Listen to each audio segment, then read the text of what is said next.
Assalamualaikum warahmatullahi wabarakatuh. Alhamdulillah, asyhadu an la ilaha illallah, Allahumma shalli ala Muhammad wa ala ali Muhammad. Pada kesempatan ini kita akan berbicara tentang rahasia sukses lulus ujian baca Al-Quran. Jadi saya salah seorang pembimbing baca Al-Quran di salah satu universitas Islam swasta, yang mana saya akhirnya kemudian mengumpulkan bagaimana para peserta ujian ini bisa langsung lulus. Akhirnya saya mengumpulkan menjadi 9 rahasia sukses ujian baca Al-Quran.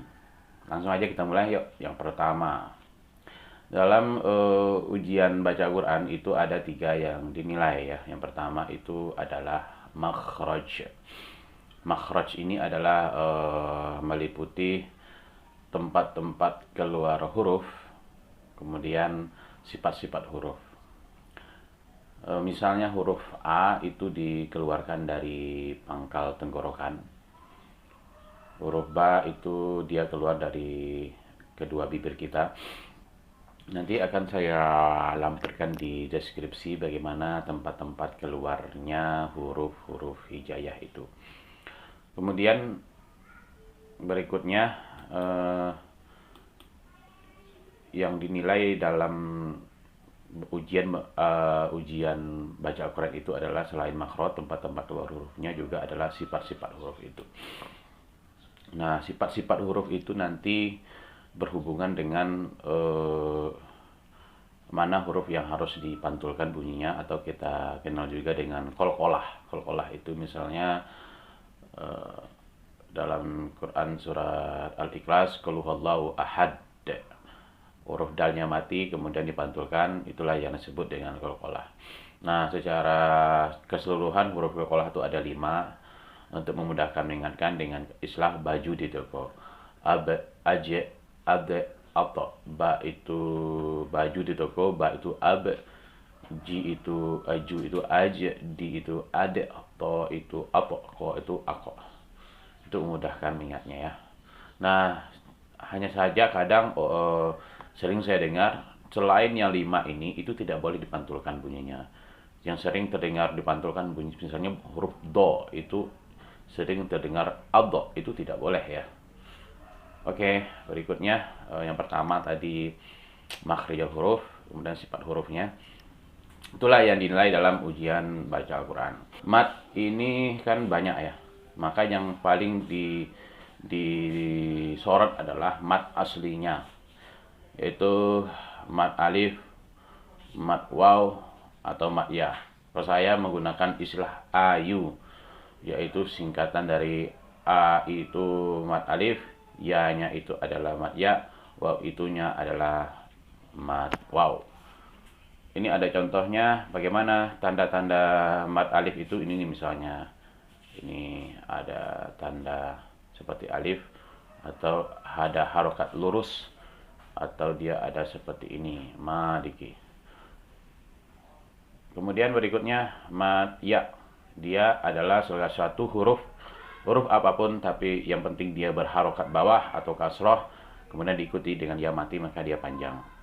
Kemudian ada wa mati, huruf apapun ya yang didahului oleh huruf berharokat domah atau u, kemudian diikuti dengan wa mati, maka dia panjang.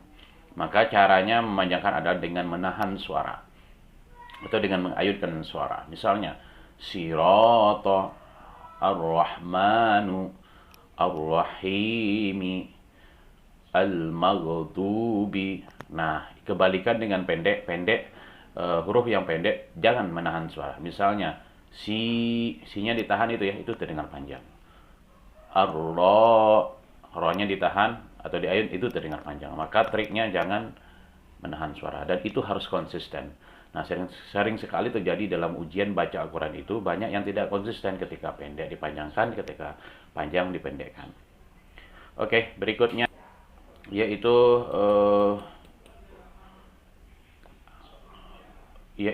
apabila nun mati atau tanwin an in un bertemu dengan huruf yang 6. Izhar itu apa?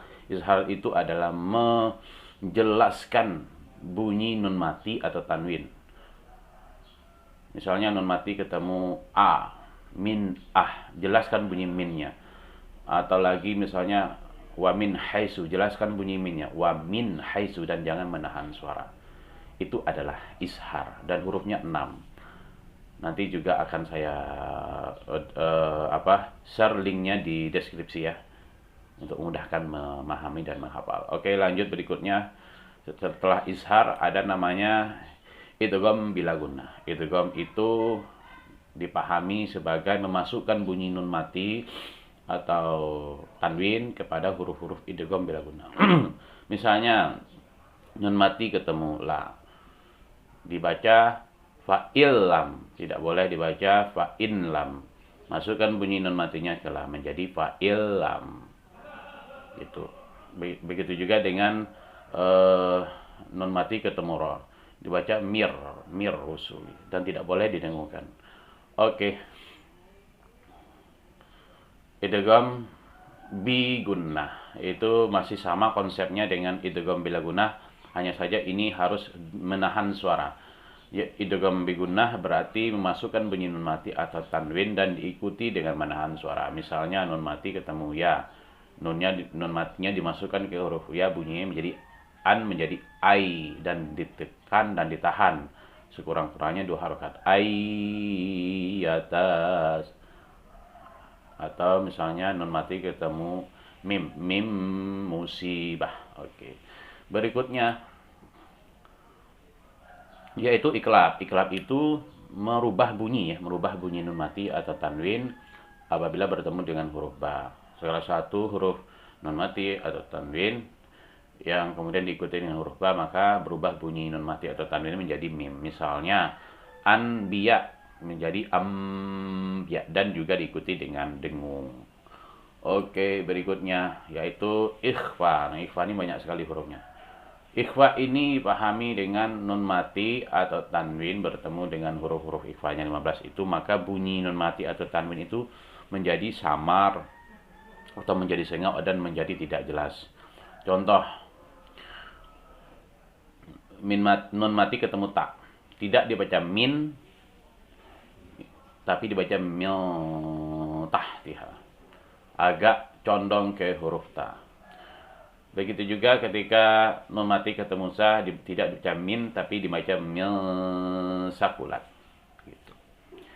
Nanti dicoba-coba ketika baca Quran, tolong diidentifikasi mana yang ikhfa sambil dipraktekkan. Oke, berikutnya yang terakhir nih, tips supaya langsung lulus ujian baca Quran, yaitu memahami dengan baik fawatihus suwar. Apa itu fawatihus suwar? Fawatihus suwar itu adalah pembuka surat dalam Al-Quran. Nah, dalam fawatihus suwar itu yang harus diperhatikan, dia cara membacanya beda dengan huruf yang kita baca di luar pembuka surat Al-Quran. Contohnya apa? Contohnya alif lam mim, alif lam ro. Tidak dibaca alama gitu ya, tidak dibaca alaro, tetapi harus dibaca sesuai dengan sifatnya atau huruf aslinya. Mari kita coba satu persatu. Ini juga harus diperhatikan tanda panjangnya. Alif lam mim, alif lam ra, alif lam mim ra, alif lam mim sad, kaf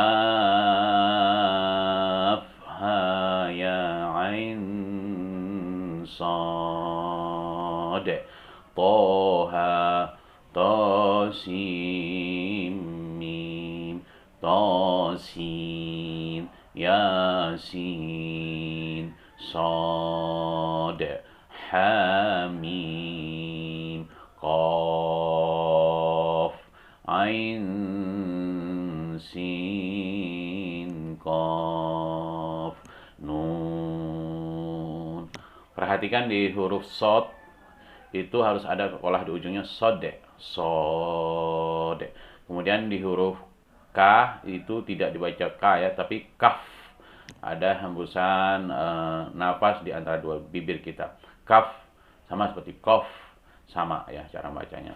Jadi demikianlah ya untuk trik atau rahasia besar kita dalam lulus ujian baca Al-Quran. Yang pertama adalah makhraj, tempat-tempat keluar huruf. Yang kedua adalah sifat-sifat huruf, yang mana itu nanti perginya adalah ke qalqalah. Dengan istilah baju di toko itu hurufnya cuma 5. Ingat, selain yang 5 itu tidak boleh di qalqalahkan. Kemudian yang ketiga adalah konsistensi atau istiqomah dalam melakukan huruf-huruf panjang yang disingkat dengan ayu tadi. Yang keempat adalah mampu melafalkan huruf-huruf izhar, yaitu dengan baik dan benar. Yang kelima adalah idgham bila gunnah, mampu melafalkan huruf-huruf idgham bila gunnah dengan baik dan benar tanpa menahan suara. Yang keenam adalah idgham bi gunnah. Yang ketujuh adalah iqlab. Yang kedelapan adalah ikhfa. Yang kesembilan adalah mampu melafalkan fawatul syuar atau pembuka surat dengan baik dan benar. Itu saja untuk trik atau rahasia lulus ujian baca Al-Quran. Otomatis lulus ya kalau dipraktekkan. Nah, saran saya sambil dipraktekkan yang 9 ini, itu sambil dibaca Al-Qurannya, dibaca, terus diidentifikasi, dicoba-coba, insya Allah teman-teman lulus semua. Terima kasih telah menyaksikan video ini. Kalau ada yang kurang paham silahkan komen di kolom komentar. Nun wal qalami wa ma yasturun, nasrum minallah wa fathun qarib. Assalamualaikum warahmatullahi wabarakatuh.